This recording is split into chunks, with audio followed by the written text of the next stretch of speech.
খড়িবাড়ির থানচোরা এলাকায় পিচের রাস্তায় শিলান্যাস করলেন শিলিগুড়ি মহকুমা পরিষদের কর্মাধ্যক্ষ কিশোরী মোহন সিংহ।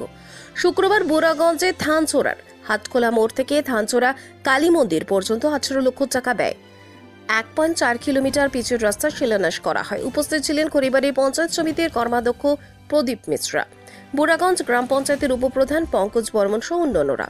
এই এলাকার বাকি রাস্তাটির অবস্থা ঠিক থাকলেও খুবই শোচনীয় অবস্থায় ছিল। 1.4 কিমি রাস্তা মানুষের যাতায়াতের স্বার্থে আজ এই রাস্তাটি শিলান্যাস করা হলো বলে জানান শিলিগুড়ি মহকুমা পরিষদের কর্মাধ্যক্ষ কিশোরী মোহন সিংহ।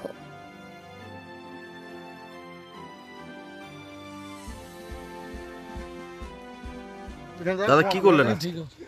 আজ আমরা শিলিগুড়ি মহকুমার পক্ষ থেকে এবং বিসিডাব্লিউর আর্থিক সহযোগিতায় আমরা 1 কিলো 400 মিটারের মতো একটা পাকা রাস্তা, কংক্রিটের রাস্তা, পিচের রাস্তা শুভ সূচনা করলাম, যার আনুমানিক হচ্ছে 18 লক্ষ টাকা ব্যয় করে।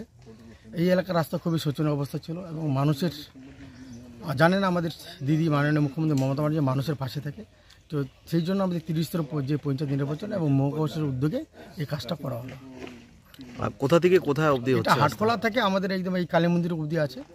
যেই জায়গাটা খুব শোচনীয় আছে সেই জায়গাটা, যেটা নতুন, যেটা ভালো আছে সেটা আমরা গভর্নমেন্টের টাকা অপচয় করবো না, জায়গাটা ভালো আছে সেটা বাদ দিয়ে যেটা খারাপ রাস্তাটা সেটা আমাদের করে দেবে। এটা কোন জায়গায় হচ্ছে রাস্তা? এটা হচ্ছে বুড়াগঞ্জ অঞ্চলের হচ্ছে ঠানঝাড়া চুচুর মুচুর মৌজায়।